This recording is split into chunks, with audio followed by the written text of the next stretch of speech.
Police in Melbourne are on high alert following a suspected mafia-linked killing that has raised concerns about possible revenge attacks.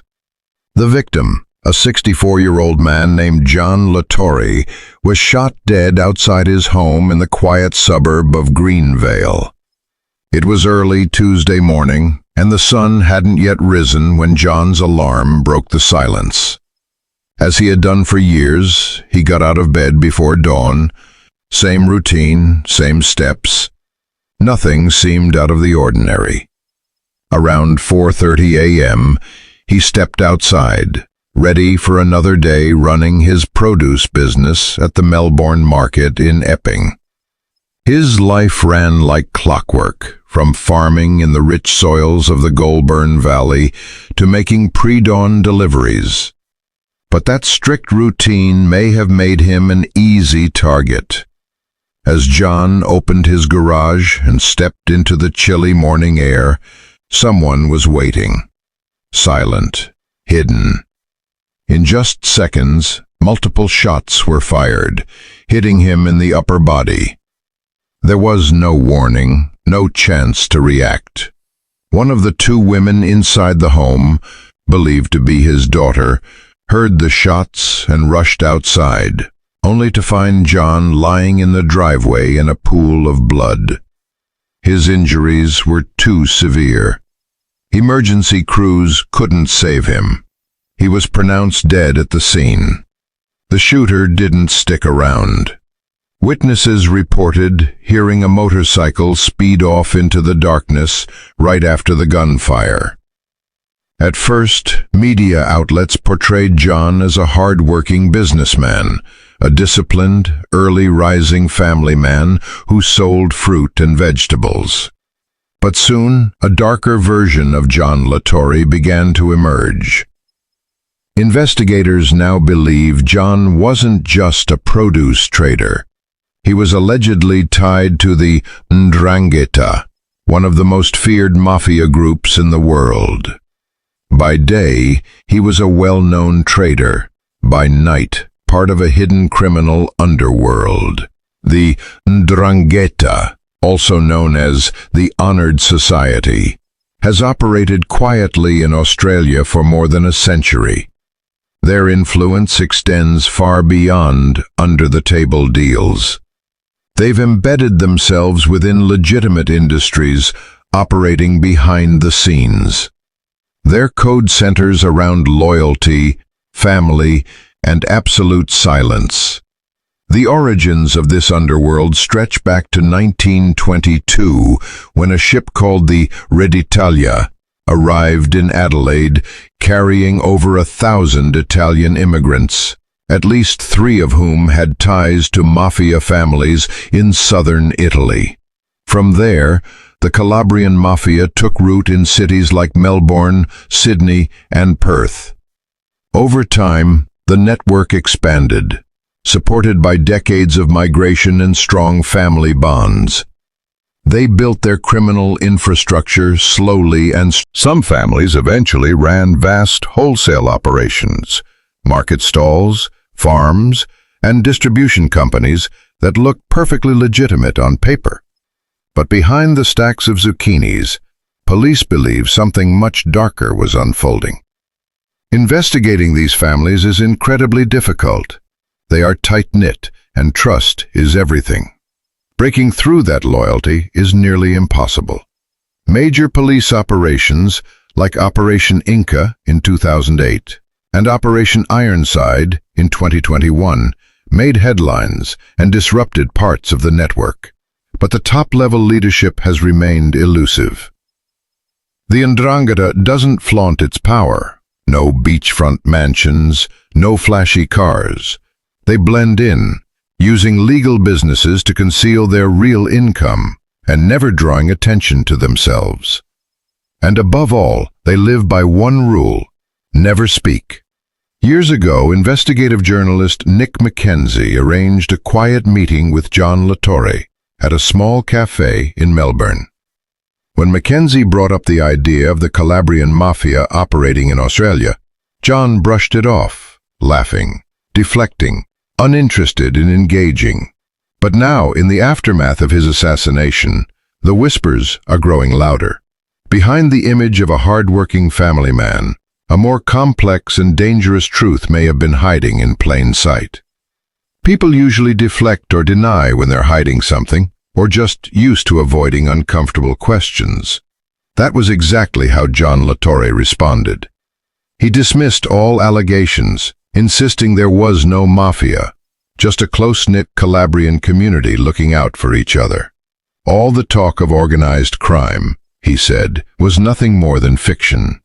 Something police had invented, a conspiracy based on strong family ties and shared culture. But as investigative journalist Nick Mackenzie spoke with him, something else seemed to lurk beneath the surface. John was polite, yes, but there was always a subtle undertone of menace in his words.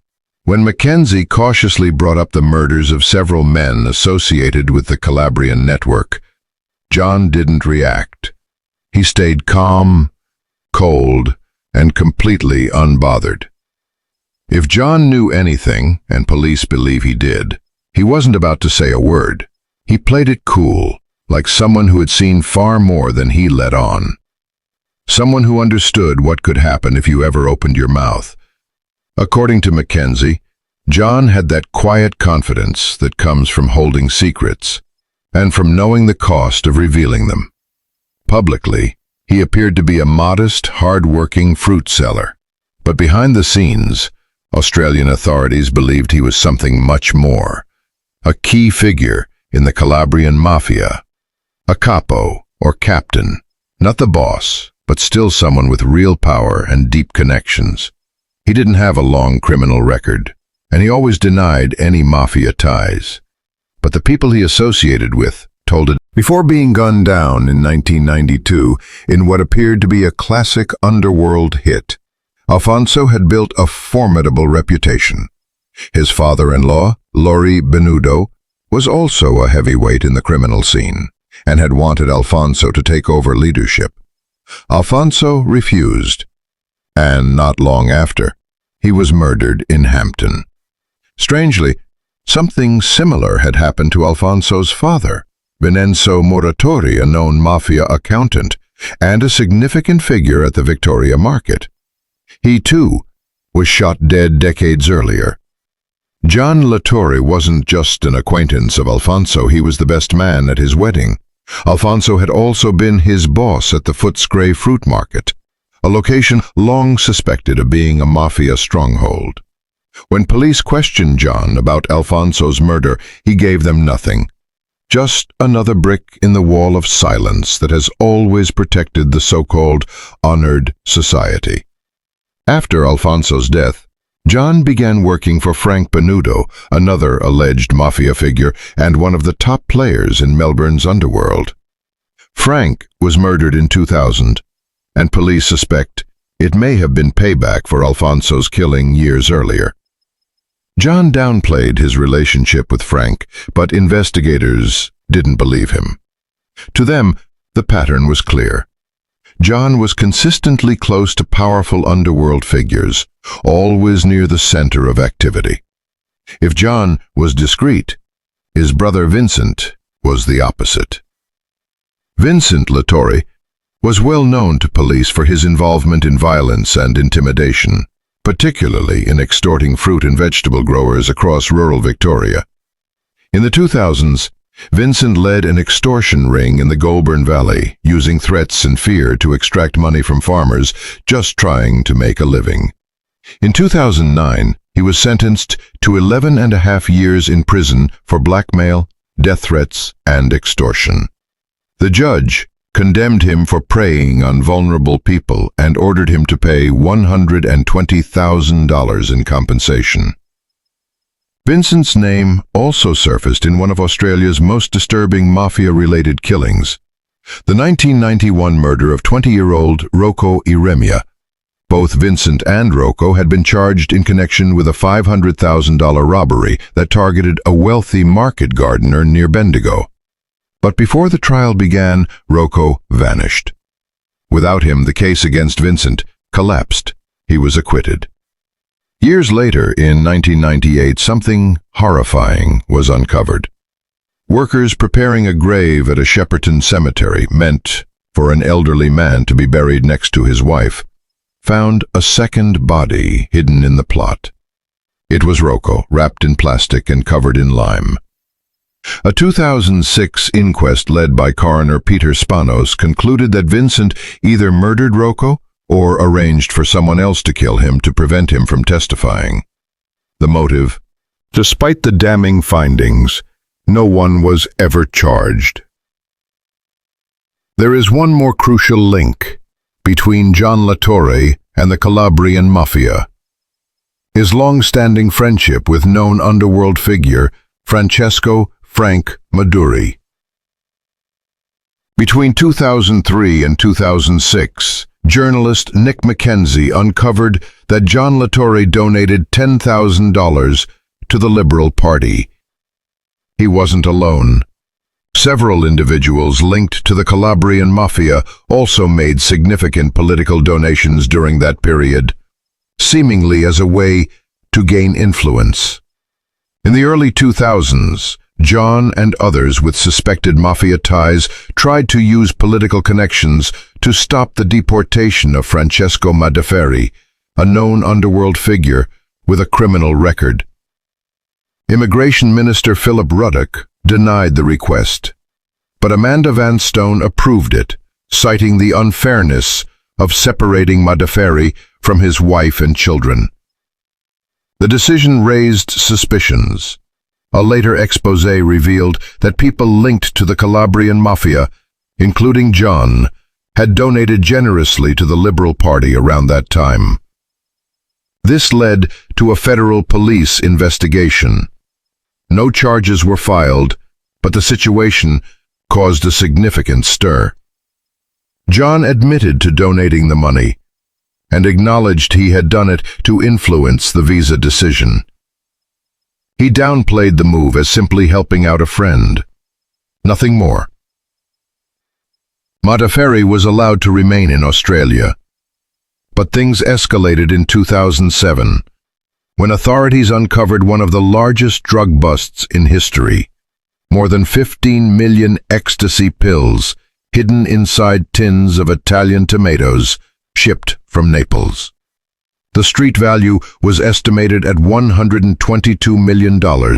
This operation became known as the Tomato Tins Bust. Madaferi was later convicted in connection with the trafficking scheme. John even testified in his trial, supporting an unlikely defense theory that police had confused the drugs with pumpkins. The jury didn't buy it. Madaferi was sentenced in 2014. And when he was released in 2024, immigration officials were waiting for him. Then came the real shock, John Latorre's murder. This wasn't just another underworld killing. John was a respected figure in the Calabrian mafia, a capo or captain. Taking someone like him out would have required approval from the organization's highest levels. It was not a sloppy hit. The killer knew John's routine. Police believe the assassin waited outside John's home, hidden in the dark. When John appeared, the hit was carried out swiftly and with precision. The killer escaped on a loud motorbike, likely chosen for speed and agility, and vanished without a trace. This was not the work of an amateur, and John's death may have been part of a purge, a brutal way for new leaders to assert control and discipline. Another possibility is that John had started operating independently. Sources say he was making drug deals without cutting in the bosses. In the mafia, breaking financial rules, especially involving drugs, is often a death sentence. But there's a third theory, possibly the most explosive. In 2020, a Cessna, overloaded with 550 kilograms of cocaine, crashed shortly after takeoff near a remote airstrip in Papua New Guinea. The failed smuggling attempt, worth tens of millions of dollars, was linked to Italian organized crime. Investigators believe John may have financed or coordinated the operation. The financial fallout was massive, and the people who lost money weren't the forgiving type. According to underworld sources, that failed black flight may have sealed John's fate. His murder wasn't just revenge, it was a warning. A message loud and final to anyone thinking of going rogue or cutting corners. Criminology professor Anna Sergi, a leading expert on the Ndrangheta, was blunt. The mafia doesn't kill often, but when it does, there's a reason. Revenge, silence, or control. She called John's murder bold and rare, a signal that something serious had shifted within Melbourne's Calabrian underworld. Because in the mafia, when someone like John gets taken out, it means the rules have changed. And according to Sergi, this killing didn't follow the usual pattern. It wasn't about a missed payment or someone skimming off a shipment. She believes it was a warning, not just to John, but to everyone watching. A message from a younger, more impatient faction within the Ndrangheta. One willing to play by its own rules. Unlike the older generation who often killed to settle scores or assert authority, this new breed within the mafia may be driven by more complex motivations. Territory, internal power dynamics, or reputation. It appears John later may have backed a wrong side in a growing internal rift. Evidence supporting that theory emerged when investigators uncovered a new lead, a family feud that had erupted just weeks before John's murder. At the center were two brothers, recent arrivals from Calabria, who were part of John's extended family. What began as simmering tension came to a head during a traditional family event known as Tomato Sauce Day, an annual backyard ritual where relatives gather to bottle tomato passata for the year. In front of family and neighbors, John publicly berated the brothers, calling them untrustworthy and condemning anyone associated with them. This wasn't just a family dispute. The brothers had business ties to John's wholesale fruit and vegetable operation, and underworld whispers suggested they were trying to muscle in where they weren't welcome. John shut them down forcefully. The aftermath was messy. The brothers were described by seasoned mafia watchers as hot-headed, disrespectful, and lacking credibility. The kind of individuals who attracted too much attention and not enough respect. And so, like many before him, John's murder may go unsolved.